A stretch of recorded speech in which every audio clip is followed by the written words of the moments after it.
Hello friends, welcome in Dabral tuition classes.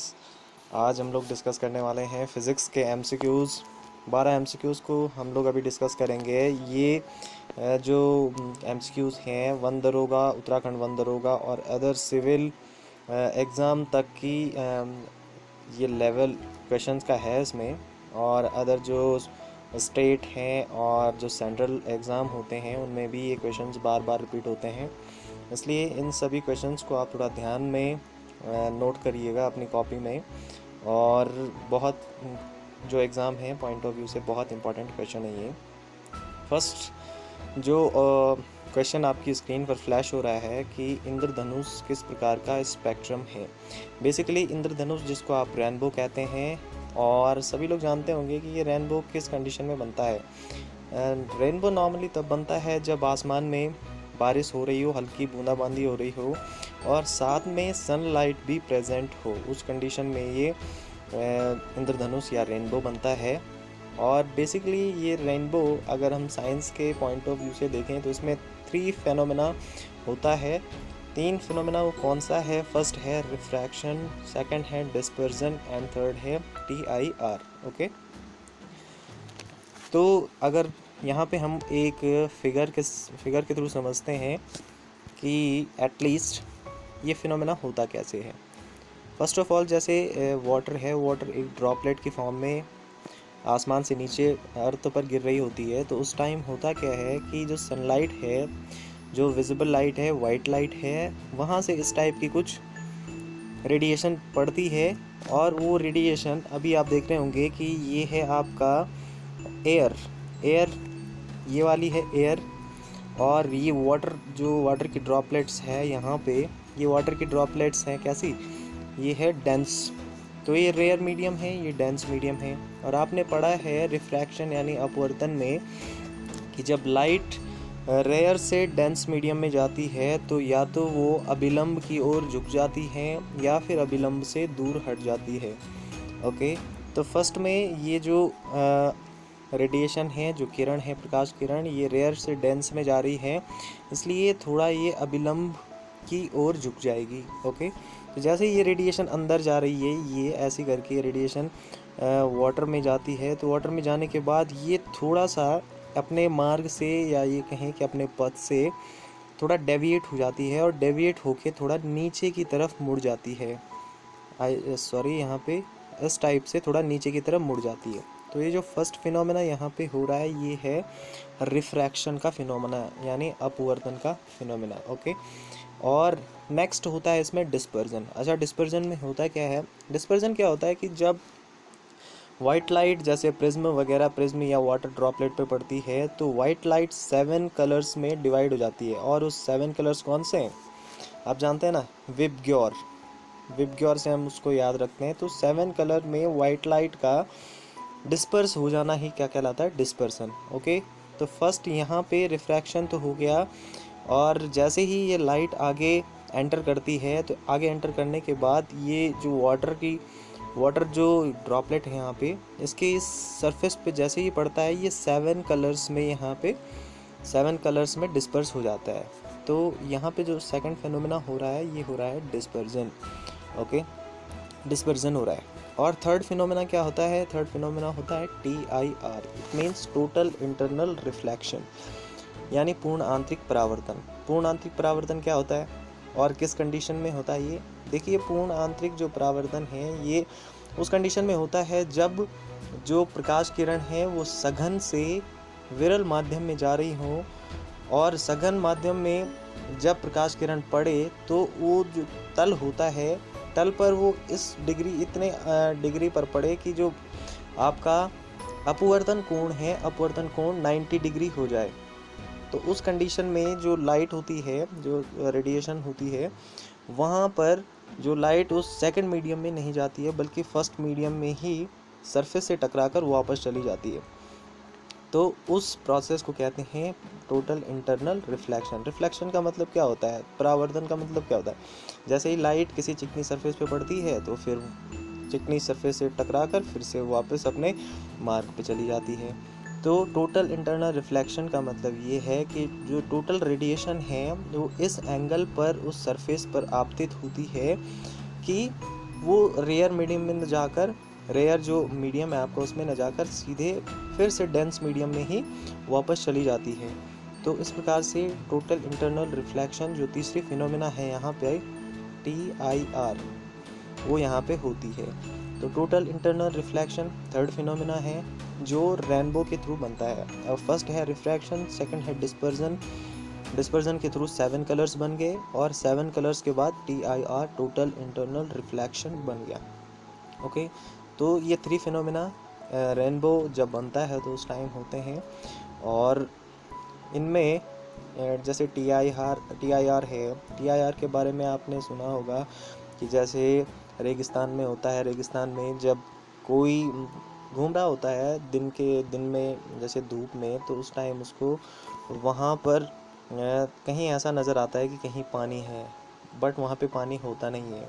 तो TIR का जो एग्ज़ाम्पल है वो है जैसे मृग मरीचिका भी उसको कहते हैं या मिरेज कहते हैं, ये TIR का ही एग्ज़ाम्पल होता है। और TIR कब होता है? जब जो आपतन कोण है इस एंगल पर पड़े कि अपवर्तन कोण कितना डिग्री हो जाए, 90 डिग्री हो जाए। तो उस कंडीशन में एक फिनोमेना होता है जिसको TIR कहते हैं। और वो आपतन कोण जिस पर अपवर्तन कोण 90 डिग्री हो जाता है उसे कहते हैं क्रिटिकल एंगल या क्रांतिक कोण। अलग अलग मैटर का क्रिटिकल एंगल अलग अलग होता है, ये डिपेंड करता है मैटर पर। ओके, तो इस टाइप से इसका जो राइट आंसर है वो है क्या, एक नेचुरल स्पेक्ट्रम है रेनबो। अच्छा, यहाँ पे हमने टोटल क्या डिस्कस किया कि जो इंद्रधनुष है या रेनबो है, रेनबो बनता है उस कंडीशन में जब आसमान में बारिश हो रही हो और साथ ही में सनलाइट भी प्रेजेंट हो। और एक ख़ास बात जो कई एग्ज़ाम में पूछी जाती है कि रेनबो हमेशा जो हमारा सन होता है, सन के अपोजिट डायरेक्शन में बनता है, ठीक है। और एक तो अपोजिट डायरेक्शन हो गई और 3 फिनोमेना हो गई। 3 फिनोमेना में फर्स्ट कौन सा है? फर्स्ट है रिफ्रैक्शन जिसको आप अपवर्तन कहते हैं, सेकंड है डिस्पर्जन एंड थर्ड है TIR total internal reflection. 3 phenomena होता है रेनबो बनने के टाइम। ओके, तो नेक्स्ट पे चलते हैं। नेक्स्ट क्वेश्चन हमारा क्या है? यस, सेकंड है हमारा कि माइक्रोफोन का आविष्कार किसने किया? माइक्रोफोन का आविष्कार किसने किया? सॉरी, थोड़ा एक गलती यहाँ पे स्क्रीनशॉट हो गया है। माइक्रोफोन का आविष्कार किसने किया? माइक्रोफोन का आविष्कार किया है ग्राहम बेल ने। जैसे कि आप देख रहे हैं ग्राहम बेल ने किया है माइक्रोफोन का आविष्कार। ग्राहम बेल ने एक और आविष्कार भी किया, किसका? टेलीफोन का। टेलीफोन जिसको हम और आप लोग डेली लाइफ में यूज़ करते हैं, वही टेलीफोन ग्राहम बेल ने उसका इन्वेंशन किया है। तो ग्राहम बेल 2 इन्वेंशन करेंगे, माइक्रोफोन एंड टेलीफोन का। जनरली अगर थोड़ा हम अपना सेंस लगा के देखें तो टेलीफोन भी तभी काम करेगा ना जब उसमें माइक्रोफोन होगा। तो माइक्रोफोन और टेलीफोन इस टाइप से फ़ोन करके आप याद कर सकते हैं कि दोनों को ग्राहम बेल ने ही क्या किया है? डिस्कवर नहीं कहेंगे, इन्वेंशन किया है ग्राहम बेल ने दोनों का। ओके,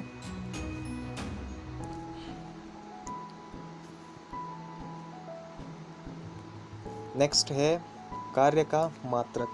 कार्य, वर्क क्या होता है? वर्क होता है force into displacement. Okay, force into displacement. इसका मतलब है कि कार्य कब होगा?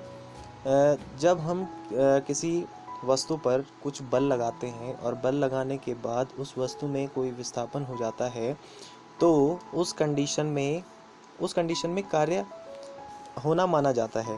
ओके, उस कंडीशन में कार्य होना माना जाता है। और यदि हम फोर्स लगा रहे हैं, फोर्स लगाने के बाद उसमें डिस्प्लेसमेंट नहीं हो रहा है तो आपका जो टोटल वर्क होगा 0। अभी जो क्वेश्चन पूछ रहा है, क्वेश्चन क्या पूछ रहा है कि कार्य का मात्रक क्या है? What is the unit of the work? तो जो वर्क की जो यूनिट होगी वो होती है जूल। वर्क की यूनिट होती है जूल। Okay, joule.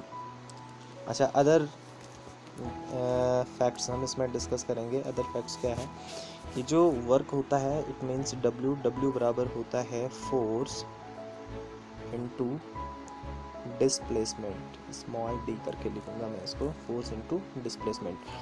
डिस्प्लेसमेंट भी एक सदिश राशि है और फोर्स भी एक सदिश राशि है, दोनों ही वेक्टर क्वांटिटीज़ हैं। लेकिन इंटरेस्टिंग बात यहाँ पे ये है कि जो वर्क है, वर्क एक वेक्टर क्वांटिटी नहीं है। इनफैक्ट ये एक कैसी क्वांटिटी है?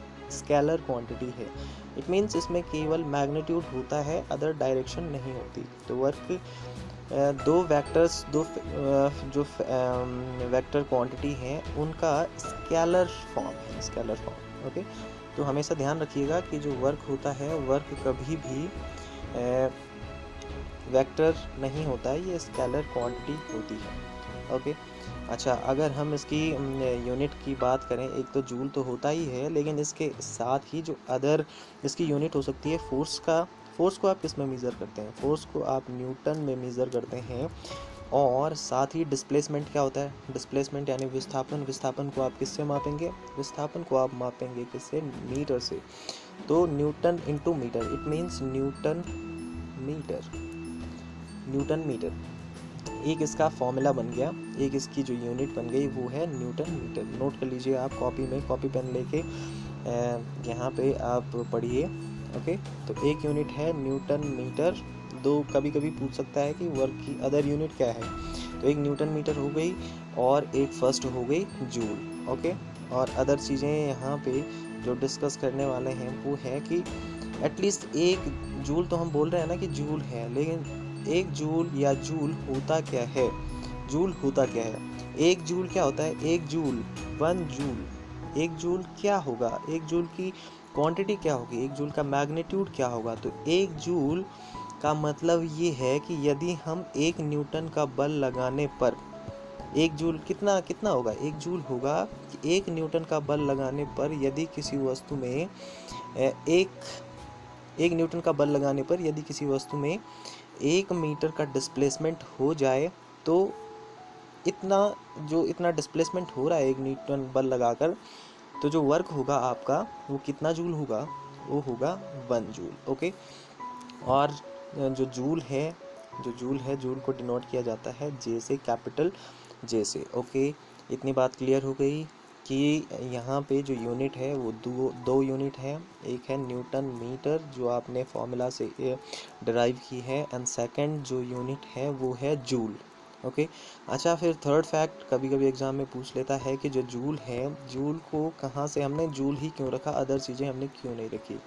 तो इसलिए यहाँ पे एक साइंटिस्ट का नेम आता है और उनका नाम है James Prescott joule.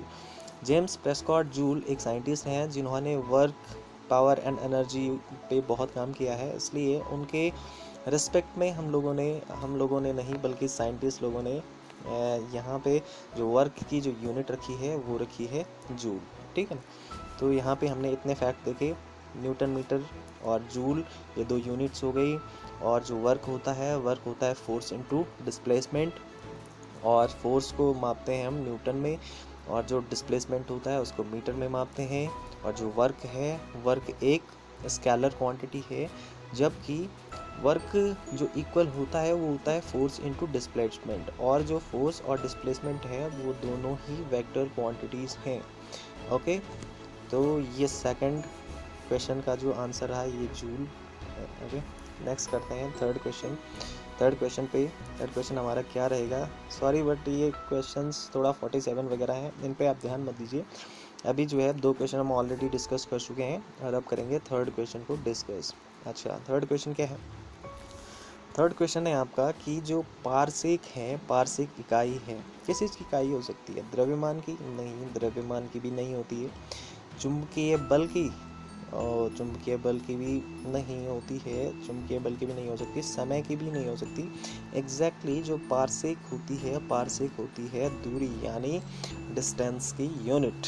Okay, distance की यूनिट होती है पारसेक। और जो पारसेक है, कभी कभी ये पूछ लेता है कि डिस्टेंस की सबसे बड़ी यूनिट क्या है, तो वहाँ पे आपका आंसर क्या होगा? वहाँ पे आंसर होगा आपका पारसेक। पारसेक सबसे बड़ी यूनिट है डिस्टेंस को मेज़र करने की। ओके, तो अब बात आती है कि 1 पारसेक किसके इक्वल होता है? एक पारसेक किसके इक्वल है? एक पारसेक जो इक्वल होता है वो होता है 3.08 × 10⁻⁻⁴ 16 मीटर, 3.08 इंटू 10⁻16 मीटर। और नॉर्मली हम पारसेक का यूज़ कहाँ पे करते हैं? क्या सड़क नापने के लिए करेंगे? नहीं नहीं, सड़क नापने के लिए नहीं। पारसेक जो है एक लॉन्ग डिस्टेंस को मापने की यूनिट है, और इसका यूज़ किया जाता है जो हमारे अंतरिक्ष में ग्रहों और जो हमारी गैलेक्सीज़ हैं इनके बीच के डिस्टेंस को मेज़र करने के लिए हम पारसेक जो यूनिट है उसका इस्तेमाल करते हैं। ओके, तो पारसेक भी पूछा जाता है, साथ में एक लाइट ईयर भी पूछा जाता है। लाइट ईयर क्या होता है? ओके, लाइट ईयर के बारे में भी कभी कभी आपसे पूछता है। तो लाइट ईयर क्या होता है? वन लाइट ईयर क्या होता है? एक जो प्रकाश वर्ष भी हम क्या करते हैं, जो बड़ी दूरियां हैं उनको नापने के लिए यूज़ करते हैं। प्रकाश वर्ष हो गया, पारसेक हो गई, और खगोलीय इकाई एस्ट्रोलॉजिकल यूनिट्स, इनका यूज़ भी हम करते हैं लॉन्ग डिस्टेंस को मेज़र करने के लिए। तो एक प्रकाश वर्ष क्या होता है? एक प्रकाश वर्ष का मतलब ये है कि एक ईयर के ड्यूरेशन में प्रकाश द्वारा चली गई दूरी, उसको एक प्रकाश वर्ष कहते हैं, है ना? समझ गया? प्रकाश वर्ष का मतलब ये है कि एक साल में जो प्रकाश जितनी डिस्टेंस को तय करता है उसको ही हम एक प्रकाश वर्ष या वन लाइट ईयर कहते हैं। अच्छा, तो ये तो बात क्लियर हो गई, लेकिन वन लाइट ईयर कितना होता है एग्जैक्टली? वन लाइट ईयर होता है 9.46 into 10⁻15 metre. Okay, 9.46 into 10⁻15 metre. One light year is equal to 9.46 into 10⁻15 metre के इक्वल होता है। ओके, तो दो चीज़ें आपको ध्यान में रखनी है। एक है पारसेक जो एक लॉन्ग डिस्टेंस है, उसके साथ ही प्रकाश वर्ष भी एक लॉन्ग डिस्टेंस को मेज़र करने की यूनिट है। एक पारसेक होता है 3.08 इंटू 10⁻16 मीटर, और एक जो लाइट ईयर होता है वो होता है 9.46 इंटू 10⁻15 मीटर। थर्ड जो हमने यहाँ पे बात करी थी वो है एस्ट्रोलॉजिकल यूनिट, यानी 1 AU। 1 AU कितना होता है? 1 AU, वन एस्ट्रोलॉजिकल यूनिट जो होता है वो होता है 1.495 into 10⁻11 metre. One astrological unit कितनी होती है ना? 1.495 इंटू 10⁻11 मीटर इसकी यूनिट है, किसकी? एस्ट्रोलॉजिकल यूनिट की। तो थ्री थिंग्स हैं वो हमने यहाँ पे डिस्कस करी हैं: parsec, light years and astrological unit. अच्छा, मैं आपको बार बार ये बोल रहा हूँ कि ये चीज़ें हैं, ये मैं इसलिए कर रहा हूँ ताकि आपको वो बार बार जब हम किसी भी चीज़ को रिकॉल करते हैं तो हमारे माइंड में तभी स्टोर होती है ना? जब याद करते हैं आप तो बार बार करते हैं ना, तो इसीलिए मैं बार बार आपको बोल रहा हूँ कि इसका मतलब ये है, ताकि वो अभी ही आपकी दिमाग में स्टोर हो जाए, आपको याद करने में आसानी हो। ठीक है, तो move on to the next slide. Next slide हमारी क्या कहती है कि प्रकाश के परावर्तन के नियम के अनुसार क्या है? परावर्तन क्या होता है? जब भी प्रकाश होता है, जो लाइट होती है, जब भी प्रकाश क्या करता है, किसी चिकने सरफेस पे पड़ता है। जैसे फॉर एग्जांपल मान लीजिए ये एक सरफेस है, ऐसे करके एक चिकनी सरफेस है, और इस पर यहाँ से ये आपका सन है। यहाँ से जब इस चिकनी सरफेस पे, इस स्लिपी सी सरफेस पे जैसे लाइट पड़ेगी तो लाइट इससे टकराने के बाद फिर से वापस चली जाती है। ओके, तो इस फिनोमेना को कहते हैं रिफ्लेक्शन, यानी परावर्तन। अच्छा, परावर्तन में जो ये विजिबल लाइट है या जो ये रेडिएशन है, ये किरण है, इसको कहते हैं आपतित किरण, या इसको कहते हैं इंसिडेंट रेडिएशन। ओके, और ये जो इस सरफेस से टकराने के बाद वापस जा रही है ये कहलाती है आपकी इंसिडेंट एंड रिफ्लेक्टिव रेडिएशन, है ना? Reflective radiation.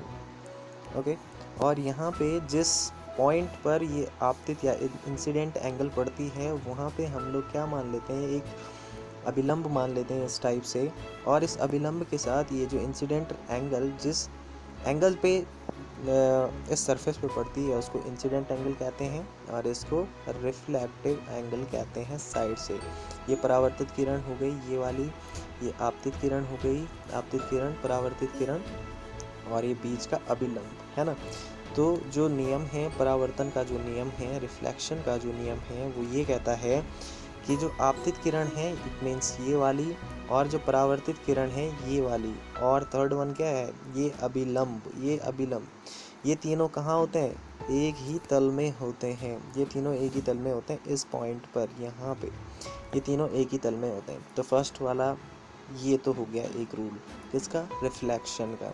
और जो सेकंड रूल है, सेकंड रूल ये कहता है कि जो जिस एंगल पर जो आपतन कोण होता है, जो आपतन कोण होता है, किसका आपतन कोण होता है, आपतित किरण का, किसके रिस्पेक्ट में, ये जो अभिलंब है, अभिलंब के साथ आपतित किरण जो कोण बनाती है वो आपतन कोण हो गया, और अभिलंब के साथ परावर्तित किरण जो कोण बनाती है वो परावर्तन कोण हो गया। तो आपतित किरण द्वारा बनाया गया जो आपतन कोण है और जो परावर्तन कोण है, यानी angle I is equal to angle R। आपतन कोण बराबर होता है किसके, परावर्तन कोण के। ओके, यहाँ पे मैंने आपको पूरा रिफ्लेक्शन का, पूरी रिफ्लेक्शन की डिटेल्स बता दी हैं। अब आप खुद ही चूज कर लीजिए सही आंसर कौन सा होगा।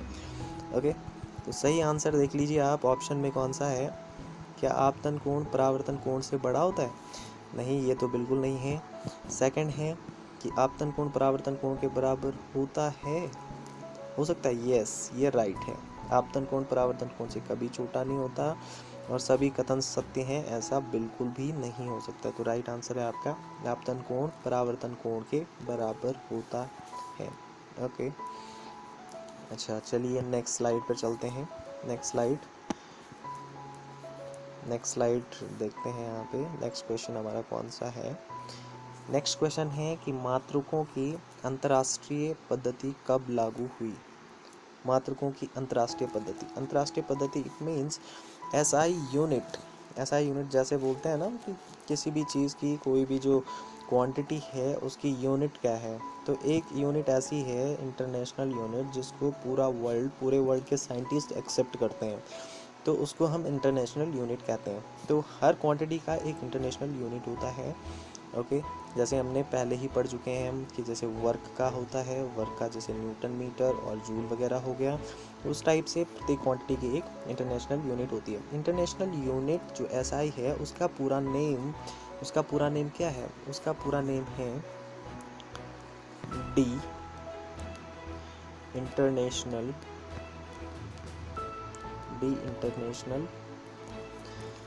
यूनिट,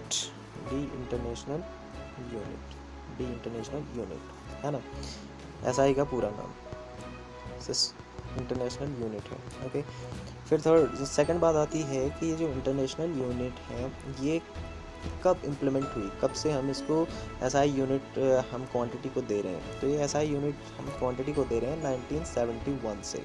जो इंटरनेशनल यूनिट है, international D system international unit, वो हुई 1971 में लागू। ओके, तो यहाँ पे जो, अच्छा इससे पहले जो आपकी एसआई यूनिट है उससे पहले एक अदर जो सिस्टम हुआ करता था MKS, मीटर किलोग्राम सेकंड, जिसमें हम क्या करते हैं, जो लेंथ होती है उसको मीटर में और जो मास होता है उसको किलोग्राम में, एंड टाइम को हम सेकंड में मेज़र करते हैं। तो ये माना जाता है कि जो हमने एसआई जो प्रणाली ली है, एसआई जो सिस्टम है, एसआई सिस्टम इम्प्रूव्ड फॉर्म है किसका, MKS पद्धति का, है ना। तो MKS पद्धति का ये थोड़ा संशोधित रूप है। ओके, संशोधित रूप है किसका, MKS पद्धति का। ओके, अच्छा MKS पद्धति का संशोधित रूप ये तो हम जान गए। अच्छा थर्ड जो पॉइंट है इसमें क्या है, ये जो एसआई यूनिट है डी सिस्टम इंटरनेशनल यूनिट, इसमें 7 क्या है, 7 मूल मात्रक फंडामेंटल यूनिट्स हैं, और 2 कैसे हैं, दो हैं संपूरक मात्रक। ओके, 2 हैं संपूरक मात्रक। तो यहाँ पे मैं ऊपर पे लिख रहा हूँ कि जो फंडामेंटल यूनिट, यानी लिख रहा हूँ मैं FU, फंडामेंटल यूनिट क्या है, फर्स्ट है लेंथ को हम मापते हैं किसमें, मीटर में। ओके, एंड सेकंड है मास को हम किस में मापते हैं, किलोग्राम में। ठीक है, एंड थर्ड वन है टाइम को हम किस में मापते हैं, सेकंड में। एंड फोर्थ है विद्युत धारा, है ना, विद्युत धारा इलेक्ट्रिसिटी, मैं ऐसा करके लिख रहा हूँ इलेक्ट्रिसिटी को हम किस में मेज़र करेंगे, एम्पियर में, है ना, एम्पियर एंड जो लास्ट कितने हुए हमारे 1 2 3 एंड 4 हो गए। एंड जो 5 है टेम्परेचर को आप बता सकते हैं किस पे मेज़र करते हैं? डिग्री सेंटीग्रेड या डिग्री केल्विन या डिग्री फ़ारेनहाइट? यस, शायद आपने सही किया होगा, आई होप। लेकिन जो टेम्परेचर है उसको हम डिग्री केल्विन में मेज़र करते हैं, degree kelvin, not degree centigrade. Degree centigrade में नॉर्मली हमको याद रहता है, लेकिन इसका राइट आंसर डिग्री केल्विन है। और कितने में 2 4 5 3 2 5 हो गए।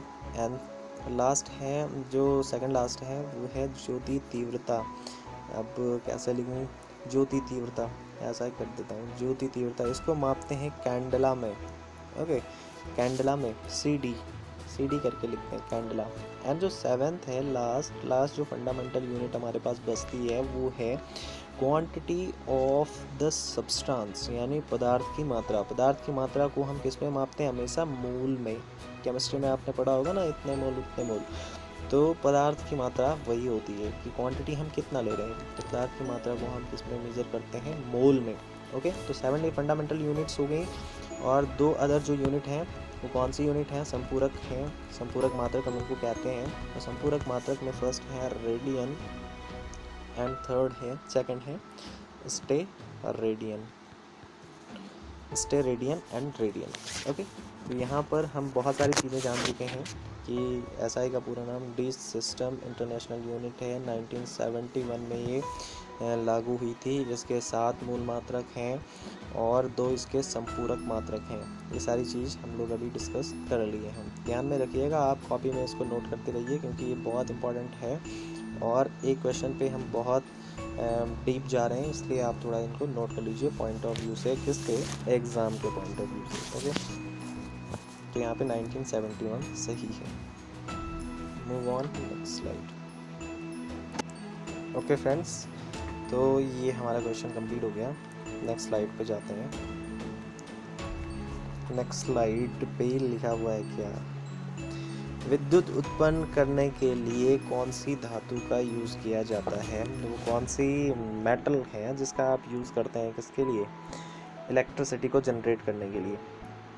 तो फर्स्ट है लोहा का नहीं कर सकते हैं, तांबा का भी नहीं कर सकते हैं। तांबा और लोहा नहीं है तो ये वाला ऑप्शन भी कट है। तो बेसिकली जो हम यूज़ करते हैं इलेक्ट्रिसिटी को प्रोड्यूस करने के लिए वो है यूरेनियम जो एक रेडियो एक्टिव मटेरियल है। 92 इसका एटॉमिक मास है और अप्रॉक्सीमेट 235 इसका मॉलिक्यूलर मास होता है। एटॉमिक नंबर इसका 92 है, मॉलिक्यूलर मास इसका, और एटॉमिक मास या मॉलिक्यूलर मास कहें, एटॉमिक मास इसका 235 है। और यूरेनियम इसके 2 आइसोटोप्स हैं, 92 यूरेनियम 235 एंड 92 यूरेनियम 238। ओके, ये 2 आइसोटोप्स हैं यूरेनियम के। और यूरेनियम न्यूक्लियर रिएक्टर में यूरेनियम के थ्रू क्या किया जाता है? इलेक्ट्रिसिटी को प्रोड्यूस किया जाता है। ओके, और यहाँ पे सबसे इम्पॉर्टेंट बात ये है कि जो माना जाता है न्यूक्लियर रिएक्टर या परमाणु भट्टी के जो खोजकर्ता नहीं कहेंगे, जिन्होंने इसका इन्वेंशन किया है, इन्वेंटर जो है वो है एनरिको फर्मी को कहा जाता है father of the nuclear reactor. तो यहाँ पे आप ध्यान रखिएगा, father of the nuclear reactor कौन है? यूरेनियम क्या होता है? ये रेडियो एक्टिव मटेरियल है। रेडियो एक्टिव मटेरियल कौन सी चीज़ होती है? रेडियो एक्टिव मटेरियल्स ऐसी चीज़ें होती हैं जो लगातार क्या करती हैं? अल्फ़ा, बीटा और गामा इन पार्टिकल्स का क्या करते हैं? इजेक्शन बार बार टाइम टू टाइम या कहें हर टाइम करते रहते हैं। रेडियो एक्टिव मटेरियल ऐसे मटेरियल होते हैं जो क्या करते हैं? अल्फ़ा, बीटा और गामा इस प्रकार के पार्टिकल्स को रेडिएट करते रहते हैं। इसलिए हम इसका यूज़ किस में करते हैं? इलेक्ट्रिसिटी को प्रोड्यूस करने के लिए। कहाँ पे करते हैं? न्यूक्लियर रिएक्टर में करते हैं। न्यूक्लियर रिएक्टर का फादर किसको कहते हैं? एनरिको फर्मी को कहते हैं। ओके, तो यहाँ पे यूरेनियम राइट आंसर होगा। चलिए नेक्स्ट स्लाइड पर। हीरे का अपवर्तनांक कितना होता है? हीरे का अपवर्तनांक कितना होता है? हीरा यानी डायमंड जो एक सबसे स्ट्रॉन्ग मटेरियल है, अर्थ पे। और जो हीरा होता है ये होता है एलोट्रोप या अपर रूप। किसका अपर रूप होता है? ये कार्बन का। कार्बन का बेसिकली दो अपर रूप हैं, एक तो है ग्रेफाइट, दूसरा है डायमंड। ये दोनों अपर रूप हैं किसके? कार्बन के। ओके। और एक बात और है कि जो ग्रेफाइट है, ग्रेफाइट की जो संरचना होती है षष्ठफलकीय होती है, हेक्सागोनल। और जबकि ये जो डायमंड होता है इसकी स्ट्रक्चर टेट्राहेड्रल चतुष्फलकीय होती है। डायमंड और ग्रेफाइट दो अपर रूप हो गए किसके? दो एलोट्रोप्स हो गए कार्बन के। तो हीरा जो डायमंड है, डायमंड का जो अपवर्तनांक होता है, अपवर्तनांक यानी रिफ्रैक्टिव इंडेक्स आपने पढ़ा होगा 9th-10th में, तो वो होता है 2.42 सबसे ज़्यादा होता है डायमंड का। ओके, ठीक है, यहाँ पे ये वाला भी कंप्लीट हो गया। नेक्स्ट करते हैं नेक्स्ट वाली स्लाइड पे। ओके, नेक्स्ट वाली स्लाइड क्या है? नेक्स्ट वाली स्लाइड है कि किलोवाट घंटा, यानी किलोवाट घंटा kWh मात्रक है किसका? kWh। आपने अगर आपके यहाँ इलेक्ट्रिक मीटर्स लगे हुए होंगे जो इलेक्ट्रिसिटी का कितना यूज़ आपने किया है उसको मेज़र करते हैं, तो उसमें kWh आपने डिस्प्ले में ज़रूर देखा होगा। तो बेसिकली जो kWh होता है, जो किलोवाट आवर्स होता है, उसको वो जो यूनिट होती है वो यूनिट होती है पावर, यानी शक्ति की। शक्ति की जो यूनिट है वो क्या है? kWh। ओके, शक्ति की यूनिट है, इतना हमें पता चल गया। लेकिन पावर होती क्या है? जनरली पावर को हम कैसे डिफाइन करेंगे? पावर होती है कि कार्य करने की दर, यानी जो आपके अंदर कार्य करने की जो रेट ऑफ जो कंप्लीशन ऑफ वर्क है, कार्य को आप कितना जल्दी कर पा रहे हैं, वही क्या है? कार्य करने की दर है। अच्छा, अगर हम इसको थोड़ा इक्वेशन से देखें तो जो शक्ति है, जो पावर होगी, पावर होती है कि कार्य करने की। मान लिया जाए कि अगर कोई आदमी है ए करके और वो किसी वर्क W को T टाइम में कर लेता है, तो उसको कैसे रिप्रेजेंट करेंगे? पावर की फॉर्म में। पावर की फॉर्म में उसको रिप्रेजेंट करेंगे कि किया गया कार्य, किया गया work upon time. P is equal to होता है W upon T, work upon time. Okay, work upon time में होता है। अच्छा, चलिए हम इसकी यूनिट भी हम निकाल लेते हैं कि इसकी यूनिट क्या होगी। यहाँ पे देख लीजिए, W अपॉन T। W क्या होता है? Force into displacement. And T क्या है? टाइम। टाइम क्या होता है? सेकंड। फोर्स को आप किस में मेज़र करते हैं? न्यूटन में। और डिस्प्लेसमेंट को किस में मेज़र करते हैं? मीटर में, है ना, न्यूटन मीटर। और जो टाइम है, टाइम को किस में मेज़र करते हैं? सेकंड में, क्योंकि यहाँ अपॉन में है इसलिए ऐसा आ जाएगा न्यूटन मीटर पर सेकंड। तो न्यूटन मीटर पर सेकंड जो होता है, न्यूटन मीटर पर सेकंड, ये भी एक यूनिट है किसकी? पावर की। ओके, तो ध्यान रखिएगा यहाँ पे न्यूटन मीटर पर सेकंड, ये भी एक इम्पॉर्टेंट यूनिट है। और साथ में इसकी जो अदर यूनिट है वो है वाट। वाट के फॉर्म में भी इसको वो किया जाता है, डिनोट किया जाता है। ठीक है,